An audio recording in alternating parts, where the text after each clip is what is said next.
नमस्कार. 9:30च्या बातमीपत्रात मी योगेश कोलते आपलं स्वागत करतो. सुरुवातीला एक नजर ठळक बातम्यांवर. मुंबईतल्या 2002 आणि 2003च्या बॉम्बस्फोटातल्या 10 दोषींपैकी 3घांना जन्मठेप तर 4घांना 10 वर्षांचा कारावास. राज्यातली वक्फ बोर्डाची जमीन यापुढे कोणालाही हस्तांतरित करता येणार नाही, एकनाथ खडसे यांची माहिती. सहकारी संस्था सुधारणा विधेयक विधानसभेत मंजूर.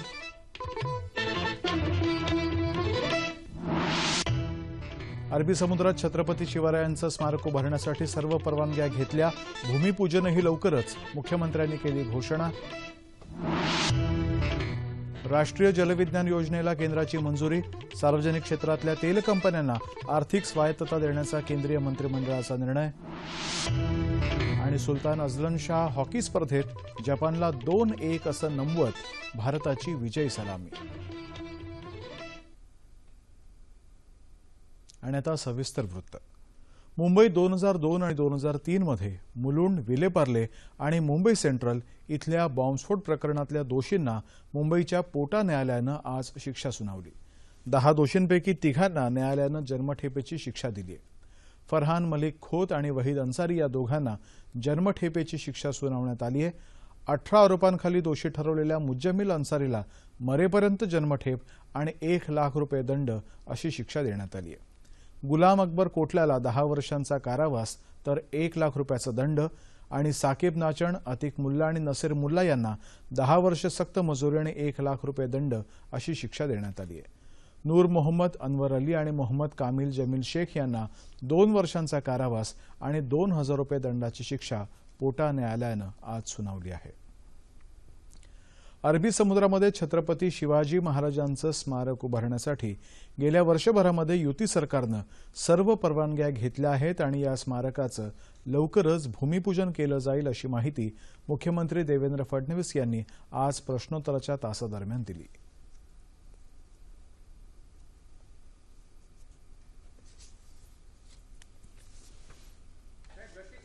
बारा परवानग्या या पूर्णपणे मिळाल्या. आता कुठलीही परवानगी या संदर्भातली पेंडिंग नाही आणि त्याच्यामुळे त्या संदर्भातली संपूर्ण कारवाई ही आता या ठिकाणी झालेली आहे आणि काम सुरू करून 40 महिन्यामध्ये हे काम पूर्ण करायचं अशा प्रकारचं त्या म्हणजे जे काही पीएमसीने तयार करून दिलेलं आहे त्याचे सगळे त्यांनी बेंचमार्क्स तयार करून दिले आहेत.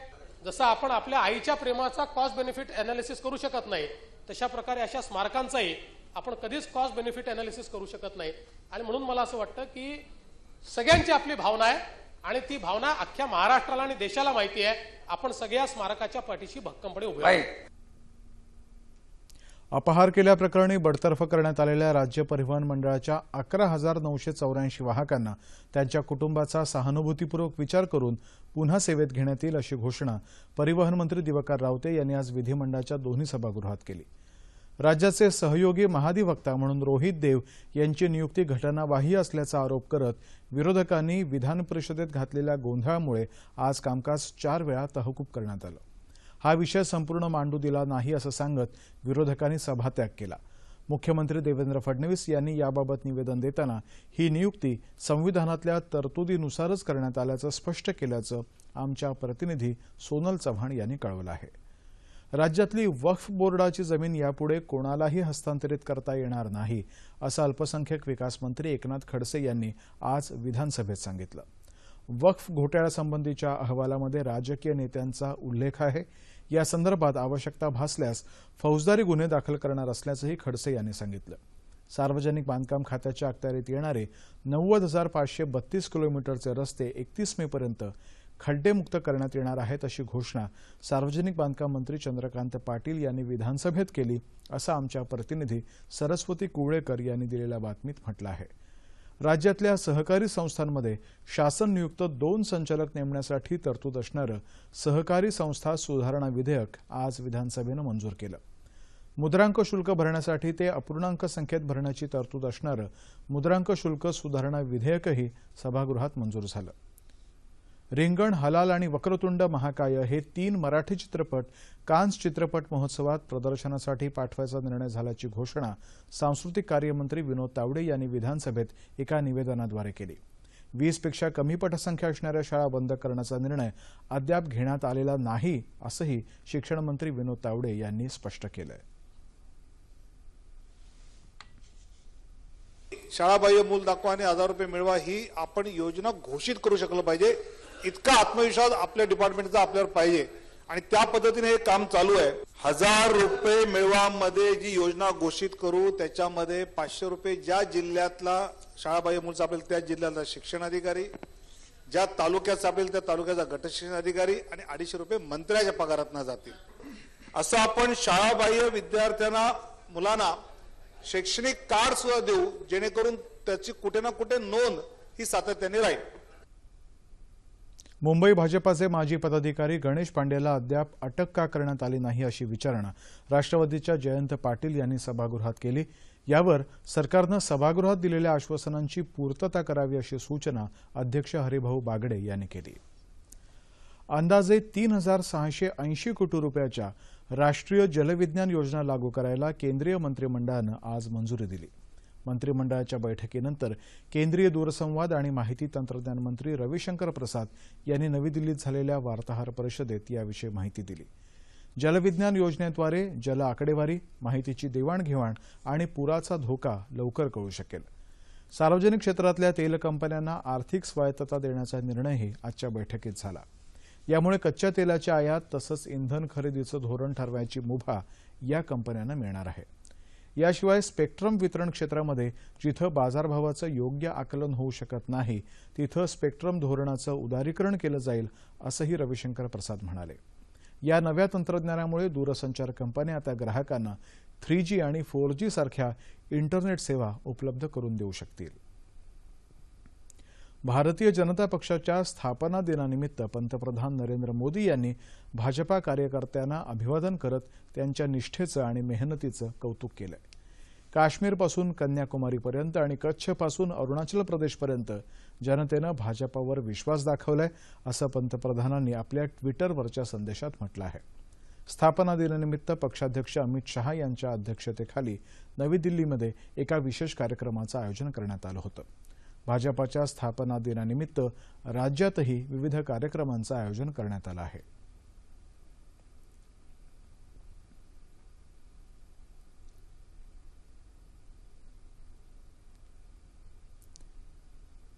सत्तेचा उपयोग सामाजिक आणि आर्थिक परिवर्तनासाठी करायचा असं मुख्यमंत्री देवेंद्र फडणवीस भाजपाच्या स्थापना दिनानिमित्त पक्षाच्या मुंबई प्रदेश कार्यालयात आयोजित कार्यक्रमात म्हणाले. भाजपाचे प्रदेशाध्यक्ष खासदार रावसाहेब दानवे आणि भाजपाचे मंत्री यावेळी उपस्थित होते. नागपुरातल्या टिळक पुतळ्याजवळ शहर कार्यालयासमोर माजी खासदार बनवारीलाल पुरोहित यांच्या हस्ते आज सकाळी ध्वजारोहण करण्यात आलं. स्थापना दिनानिमित्त महाराष्ट्रातून 1 लाख बाटल्या रक्त संकलित करायचा निर्णय पक्षानं घेतलाय. कोल्हापूर, अहमदनगर, उस्मानाबाद, गडचिरोली यासह राज्यात विविध शहरांमध्ये भाजपतर्फे यानिमित्त रक्तदान शिबिरांचं आयोजन करण्यात आलं होतं.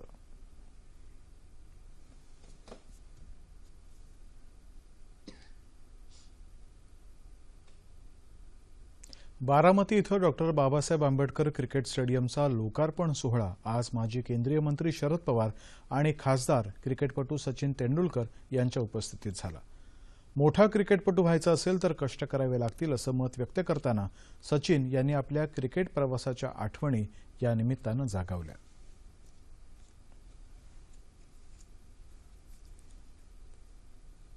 मी स्वप्न बघितलं की मला भारतासाठी खेळायचं आहे क्रिकेट आणि एक दिवस हातात वर्ल्ड कपची ट्रॉफी धरायची.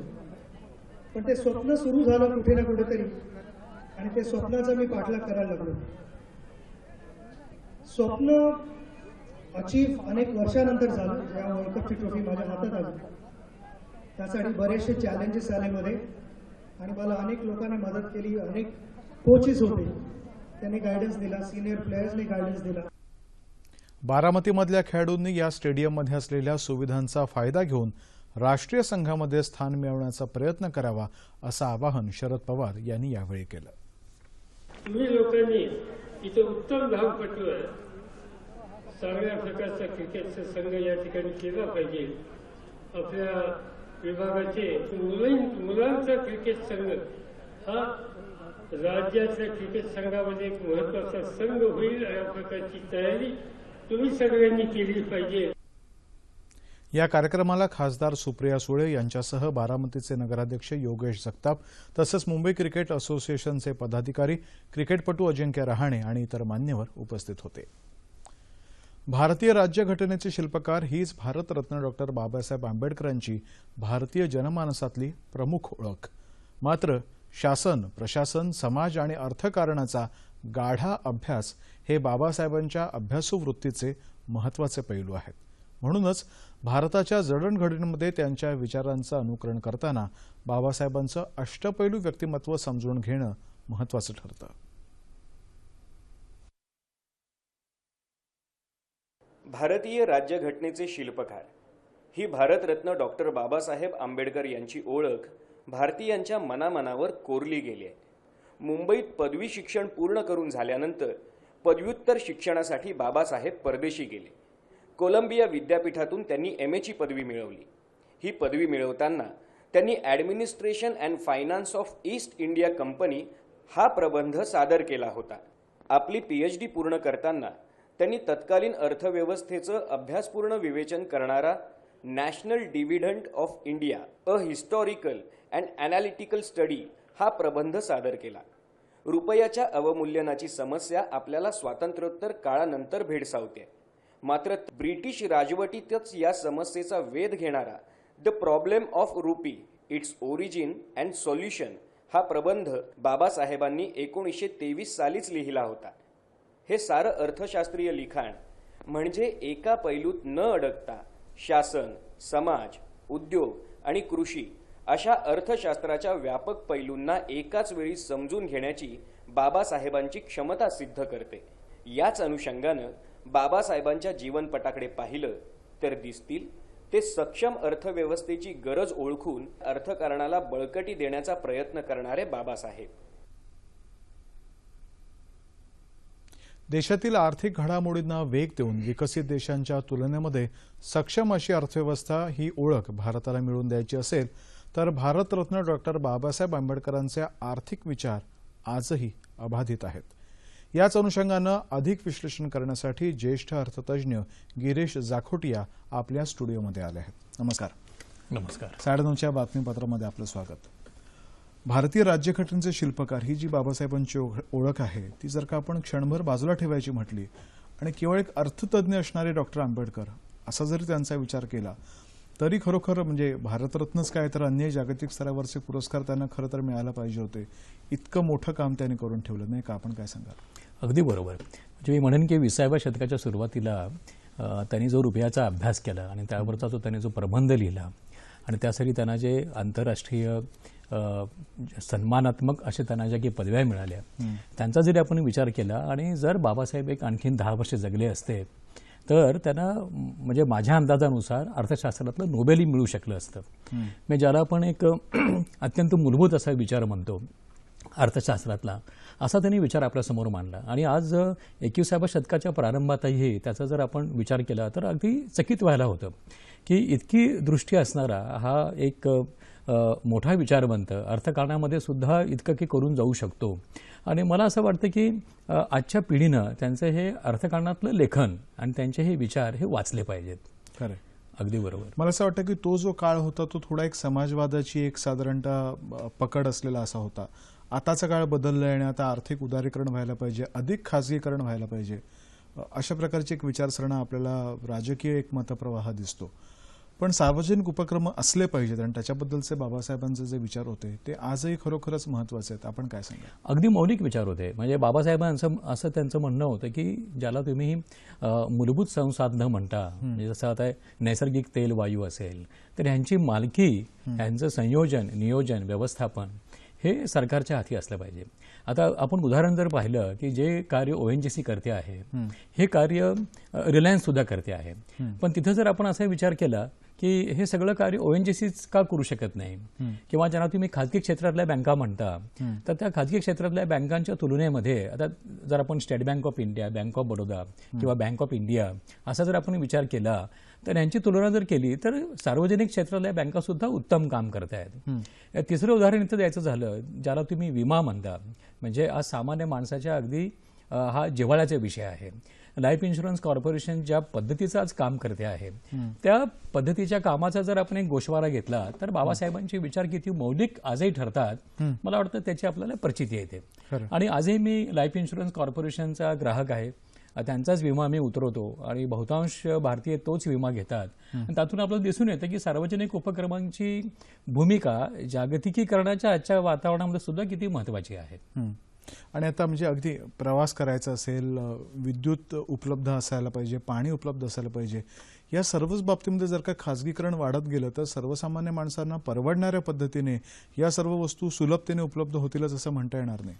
नाही, म्हणजे माझं असं संशोधन सांगतं की गेल्या 10-12 वर्षांमध्ये तुम्ही ज्याला जागतिकीकरण म्हणता, त्यामध्ये साधारणपणे 5-6 गोष्टी या सामान्य माणसाच्या आवाक्याबाहेर गेलेल्याच आहेत. मध्ये पाणी असो, ऊर्जा असो, घरं असोत, प्रवास खर्च असो, तुम्ही ज्याला मेडिकलचा खर्च म्हणता तो असो, शिक्षणाचा खर्च असो. म्हणजे 20व्या शतकाच्या सुरुवातीला बाबासाहेब सांगून गेले, लिहून गेले की या सगळ्या बाबी सामान्य लोकांच्या जर आवाक्यामध्ये ठेवायच्या असतील तर त्यामध्ये सार्वजनिक उपक्रम आणि सरकारची कल्याणकारी राजकारणाची भूमिका ही महत्त्वाची ठरते. आणि त्या अनुषंगानं जर आपण पुढे जर याचा विचार केला तर असंही त्यातून दिसतं, जसं मी मगाशी उदाहरण दिलं विम्याचं, तर विम्याच्या अनुषंगानं जर आपण शिक्षणाचाही विचार केला, आज शिक्षणाचं जे खाजगीकरण झालेलं आहे, तर एका बाजूला हे खाजगीकरण, शिक्षण महाग होतं आहे, मग दुसऱ्या बाजूला जो इथला सामान्य मनुष्य आहे त्याच्या मुलांनी चांगलं उत्तम शिक्षण घ्यायचं कुठून. आम्ही आज मेक इन इंडियाची चर्चा करतो, पण मेक इन इंडियाची चर्चा करताना इथल्या कामगारांचं कौशल्य हे जर जागतिक दर्जाचं असायला हवं असेल तर तुम्ही ज्यांना ITI म्हणता, तर ITIचा स्तर काय आहे हा जर आम्हाला सुधारायचा असेल तर आम्हाला सरकारी शिक्षणाकडे अधिक लक्ष देणं गरजेचं आहे. आज बऱ्याच प्रगत राष्ट्रांमध्ये, मग अमेरिका असेल किंवा तेल उत्पादक अशी काही जी राष्ट्र आहेत, तुम्ही कुठल्याही राष्ट्राचं उदाहरण घ्या, म्हणजे जर्मनी असेल किंवा ब्रिटन असेल, तर इथे सार्वजनिक उपक्रमांमध्ये जे शिक्षण दिलं जातं त्याचा जो दर्जा आहे तो दर्जा आम्हाला इथे गाठता आला पाहिजे. म्हणजे अमर्त्य सेनांची जी भूमिका होती की इथल्या कामगारांना काम मिळालं पाहिजे, रोजगाराची निर्मिती झाली पाहिजे, पण हे होताना त्या रोजगार निर्मितीमधला जो काही मुख्य घटक आहे कामगाराचा, त्याची काम करण्याची क्षमता काय आहे आणि त्या क्षमतेवर आम्ही काम करतो आहोत का. म्हणजे जे विश्लेषण कामगारांच्या बाबतीतलं बाबासाहेबांनी केलं त्यात मला वाटतं या मुद्द्यावर त्यांनी इतका भर दिला. म्हणजे आज कामगार कायदे तुम्ही जे म्हणता, कामगारांचे तुम्ही संरक्षण म्हणता, यातलं मौलिक काम जे बाबासाहेबांनी केलं ते काम आम्हाला पुढे नेलं पाहिजे. खरं, शेतीचा प्रश्न तसंच आता खूप जटिल बनलेला आहे. शेतमालाला जे एक योग्य मूल्य मिळालं पाहिजे ते मिळत नाही. शेतीमधून जो एक रिटर्न ऑफ इन्व्हेस्टमेंट मिळाला पाहिजे, ती अनुत्पादकता वाढलेली आहे. याबद्दल बाबासाहेबांचा विचार काय सांगतात? नाही, याही बाबतीमध्ये बाबासाहेबांनी जे काही एक विश्लेषण केलं आहे ते असं केलं आहे की शेतकरी जर एकत्र येऊ शकले, तुम्ही त्याला सामुदायिक शेती म्हणा, सहकारी शेती म्हणा, तर इथला शेतकरी जगू शकेल. आता हे साधं अर्थशास्त्र आहे शेतीचं, ज्याचं विश्लेषण करता करता पुढं बाबासाहेब सांगून जातात की जर शेतीची मालकी सरकार दरबारी आली आणि शेतकऱ्यांना जर आपण भाडेपट्ट्यावर शेती करू देऊ शकलो तर त्या योगानं असं होऊ शकेल की शेतकऱ्यांमध्ये एक समानता येईल, शेतकरी एकत्र येऊ शकतील. आता असं आहे, ज्या शेतीला इथला शेतकरी आपली काळी माय म्हणतो, आपली आई समजतो, तर त्या कल्पनेच्या अनुषंगानं जर पाहायला गेलं तर सरकारी मालकी शेतीची आज होऊ शकणार नाही. परंतु त्यातलं जे सामुदायिक तत्व आहे, जे सहकारी तत्व आहे, या सहकारी तत्वाकडे जर आपण आज पाहिलं तर शेतकरी जर एकत्र येऊ शकले तर ज्याला तुम्ही नांगरणी म्हणता किंवा रोपणी म्हणता, कापणी म्हणता, वितरण म्हणता, ही सगळी कामं जर शेतकरी एकत्र करू शकले शेतकऱ्यांच्या सहकारी ढाच्यातून, तर मला वाटतं की शेतकऱ्यांच्या आत्महत्या, शेतकऱ्यांची एक निराशवादी भूमिका, शेतकऱ्यांच्या अडचणी आपण बहुतांशानं कमी करू शकू. पण इथं बाबासाहेब आणखीन एक विचार मांडतात की फक्त शेतीवर अवलंबून असून चालणार नाही, तर शेतीच्या सोबतीनं शेतकऱ्यांनी, त्यांच्या मुलांनी आणि गावकऱ्यांनी जोडधंदे विकसित केले पाहिजेत. म्हणजे तुम्हाला जोडधंद्यामधून कॅशफ्लो ज्याला आपण म्हणतो, एक प्रकारचं असं उत्पन्न मिळू शकेल आणि या उत्पन्नाचा आधार शेतीला असू शकेल. आता नैसर्गिकरित्या जर आपण आज पाहिलं तर मुंबईमध्ये शेतकऱ्यांची मुलं जी कामं करतात, आपल्या पगारातला हिस्सा कोकणात किंवा इकडे देशावर आपल्या वडिलांकडे पाठवतात. तर मला असं वाटतं की ह्याला जर आपण एक ढाचा दिला बाबासाहेबांच्याच भाषेमध्ये, तर त्या ढाच्यामध्ये जर शेतकऱ्यांनी त्याचं कुटुंब काम करू शकलं तर शेतीला जगवणं आम्हाला सहज शक्य आहे. खरं आहे. आता दर पंधरवड्याला आपण बघतो की इंधनाचे दर वाढतात. का तर रुपये आणि डॉलरचा विनिमयाचा दर बदलतो, जगभरामध्ये घडामोडी होत राहतात. तो रुपयाचा जो प्रश्न आहे त्याचा एक मूलभूत विचार बाबासाहेबांनी केला होताच. अगदी. आणि मी म्हणेन की दी प्रॉब्लेम ऑफ द रुपी याचा जर आपण अभ्यास केला बाबासाहेबांच्या लेखनाचा तर आपण दंग होतो, आश्चर्यचकित होतो आणि आनंदी होतो. इथं बाबासाहेब सांगून जातात, ज्याला अर्थशास्त्री भाषेमध्ये आम्ही क्रयशक्तीचा आधार म्हणतो, म्हणजे इंग्रजीमध्ये याला म्हटलं जातं पर्चेसिंग पॉवर ऑफ करन्सी आणि पर्चेसिंग पॉवर पॅरिटी. तर क्रयशक्तीतली जी समतुल्यता आहे तिचा जर आपण विचार केला तर रुपयाचं आजचं जे अवमूल्यन आहे डॉलरच्या तुलनेमधलं, ह्याचं जर आपण विश्लेषण करू गेलो तर काही गमतीशीर बाबी बाहेर येतात. आणि म्हणजे बाबासाहेब इतक्या वर्षांपूर्वी जे लिहून गेले त्याचा आढावा घेताना आपल्याला लक्षात येतं की अमेरिकेतल्या अर्थव्यवस्थेचा वाढीचा दर हा आमच्या वाढीच्या दरापेक्षा कमी आहे. आमच्या वाढीचा दर आम्ही 7.5% वगैरे म्हणतो, बरोबर. म्हणजे आमची अर्थव्यवस्था अधिक सशक्त आहे. आणि असं असताना सुद्धा गेल्या 7-8 वर्षांमध्ये जी की पडझड रुपयाची झाली, मग ह्याचं उत्तर आमच्याकडे काय आहे? तर ह्याचं उत्तर आम्हाला बाबासाहेबांच्या लेखनामध्ये सापडतं. बाबासाहेब त्या काळामध्ये लिहून गेले की ज्याला तुम्ही पर्चेसिंग पॉवर पॅरिटी म्हणता, तर तिचा विचार करून आम्हाला रुपयाची धाटणी, रुपयाची मोजणी, क्रयशक्तीची मोजणी आणि ज्याला तुम्ही एक्सचेंज रेट म्हणता त्यामध्ये रुपया कुठं असावा या बाबतीतला विचार आपल्याला करता आला पाहिजे. इथे मी आणखीन एक विचार मांडून जातो, म्हणजे बाबासाहेबांच्या विचाराला पुष्टी देणारा, की आम्ही जर असा विचार केला की डॉलर आहे, येन आहे, रुबल आहे आणि मग युरो आहे, ह्यांची जर आपण एकत्र मांडणी केली आणि प्रत्येक देशाच्या प्रगतीचा जो एक आलेख असतो ज्याला तुम्ही प्रोग्रेस कार्ड म्हणता, तर त्या प्रोग्रेस कार्डावर आधारित त्या देशाचं चलन हे कुठपर्यंत गेलं पाहिजे, ते वाढलं पाहिजे की ते कमकुवत झाले पाहिजे. मला वाटतं ही नवीन मांडणी बाबासाहेबांच्या मूलभूत विचारावर आधारित आम्हाला आज करावी लागेल. आणि या सगळ्याचा जो एक मूळ पाया होता, एक साम्यवादी रचना त्यांनी मान्य करता एक धम्माचा मार्ग स्वीकारला होता. त्याबद्दल आता अगदी जाता शेवटी काय सांगाल? मी असं म्हणेन की अर्थशास्त्रातल्या एकूण मांडणीचा जो बाबासाहेबांचा गाभा होता, हा सगळा गाभा इथंच येतो. बाबासाहेबांनी त्यांच्या फक्त अनुयायांनाच सांगितलं नाही तर आम्हा सगळ्यांना सांगितलं की साम्यवाद हे काही आमच्या प्रश्नांचं उत्तर असू शकत नाही. आमच्या प्रश्नांचं उत्तर आम्हाला धम्मामध्ये शोधावं लागेल, गौतम बुद्धाच्या एकूण वैचारिक मांडणीमध्ये शोधावं लागेल, की जिथं आम्हाला एका बाजूला सरकारी उपक्रम आहे, दुसऱ्या बाजूला सामुदायिक शेती आहे, तिसऱ्या बाजूला तुम्ही ज्याला लोकशाही प्रधान प्रक्रिया म्हणता त्या प्रक्रिया आहेत. या सगळ्या प्रक्रियांमधून आम्हाला सामान्य जनतेला सबल बनवावं लागेल. आणि तिथं मग बाबासाहेब सांगतात, बाबासाहेब उल्लेख करतात प्रज्ञेचा. जर शेतकऱ्याला जगवायचं असेल, कामगाराला जगवायचं असेल तर आमच्या इथल्या भांडवलदारांना, उद्योगपतींना प्रज्ञेचा विचार केला पाहिजे. म्हणजे आपण त्याला असं म्हणू की कम्पॅशन विथ इंटेलिजन्स किंवा इंटेलिजन्स विथ कम्पॅशन. म्हणजे फक्त बुद्धीचा न विचार करता आपण मानवतेचा विचार करतो का, आपण समतेचा विचार करतो का. आणि हा विचार जर अर्थशास्त्रामध्ये आपण आणू शकलो, म्हणजे मी त्याला इंग्रजी भाषेमध्ये म्हणेन की economics with equity, economics with inclusivity, economics with sustainability आणि इकॉनॉमिक्स बेस्ड ऑन एथिक्स. म्हणजे ही सगळी मांडणी जर आपण बाबासाहेबांची आजच्या 21व्या शतकाला लागू करण्याचा प्रयत्न केला तर मला असं वाटतं की आमच्या बऱ्याच आर्थिक प्रश्नांची आम्हाला उत्तरं सापडू शकतात. खरं, जेव्हा प्रश्न निर्माण होतात आणि अडचणी येतात तेव्हा पुन्हा पुन्हा डॉक्टर आंबेडकरांकडे आपल्याला परत जावं असं वाटतं. याच्यातच त्यांचं महत्त्व मला वाटतं कुठेतरी घडलेलं आहे. आपण इथे आलात आणि एका अतिशय महत्त्वाच्या विषयावरती आमच्याशी हा संवाद साधला, याबद्दल धन्यवाद. आणि आता वळूया या पुढच्या बातम्यांकडे. राज्य सरकारनं आदिवासी मन्नेर वारलू आणि आदिवासी कोळी महादेव समाजाच्या मागण्या येत्या 10 एप्रिलपर्यंत मान्य केल्या नाहीत तर 11 एप्रिलपासून मुंबईतल्या आझाद मैदानावरती आमरण उपोषण सुरू केलं जाईल असा इशारा आदिवासी समाजाचे नेते अनंत तरे यांनी मुंबईत पत्रकार परिषदेत दिला आहे. नांदेड जिल्ह्यातल्या देगलूर तालुक्यामध्ये आदिवासी विकास विभागाचे एकात्मिक प्रकल्प अधिकारी कार्यालय सुरू करण्याची मागणीही यावेळी करण्यात आली. चीन, तैवान आणि जपान या आशिया खंडातल्या राष्ट्रांसोबतचे भारताचे सांस्कृतिक बंध अधिक दृढ व्हावेत या दृष्टीनं एशिया पॅसिफिक कल्चरल क्रिएटिव्ह इंडस्ट्रीनं पुढाकार घेतला आहे. या संस्थेचे मुख्य कार्यकारी अधिकारी फ्रान्स चेन यांनी या संदर्भात आज भारतातल्या प्रतिनिधींशी मुंबईत चर्चा केली. फिल्म डिव्हिजनचे महासंचालक मुकेश शर्मा यावेळी उपस्थित होते.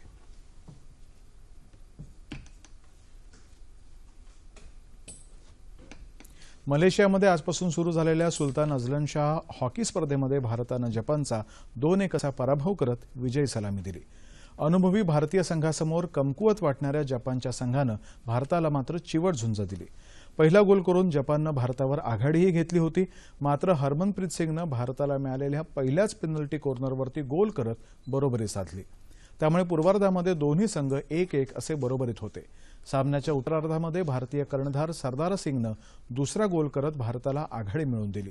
त्यानंतर भारतीय संघाने आक्रमक खेळ करूनही जपानच्या बचावफळीने मात्र सर्व आक्रमणं परतावून लावली. हजरत ख्वाजा सुफी मजिदुल हसन शाह हसीन कादरी चिश्ती अबुलुलाई जहांगीरी या सुफी धर्मगुरूंचा वार्षिक उरूस आज मुंबईमध्ये सुरू झाला. यात सहभागी होण्यासाठी देशभरातून सर्वधर्मीय भाविक आले आहेत. चादरपेशी, महफिली समा, कुल शरीफ मुशायरा, संदल शरीफ असे कार्यक्रम होणार आहेत. हा उरूस येत्या 9 तारखेपर्यंत सुरू राहील.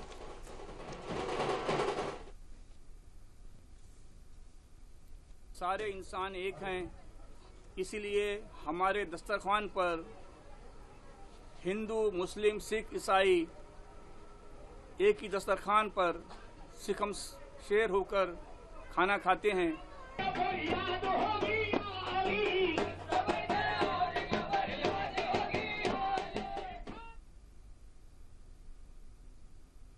आणि आता बातमी हवामानाची.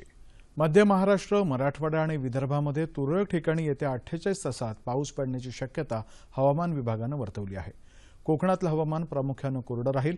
दरम्यान दुष्काळग्रस्त लातूरमध्ये रिमझिम पाऊस पडत असून हिंगोलीतही आज पाऊस झाला. उस्मानाबादमध्ये ढगाळ वातावरण होतं. पुण्यातही आज दुपारी पाऊस झाला. आणि आता तापमान अंश सेल्सिअसमध्ये.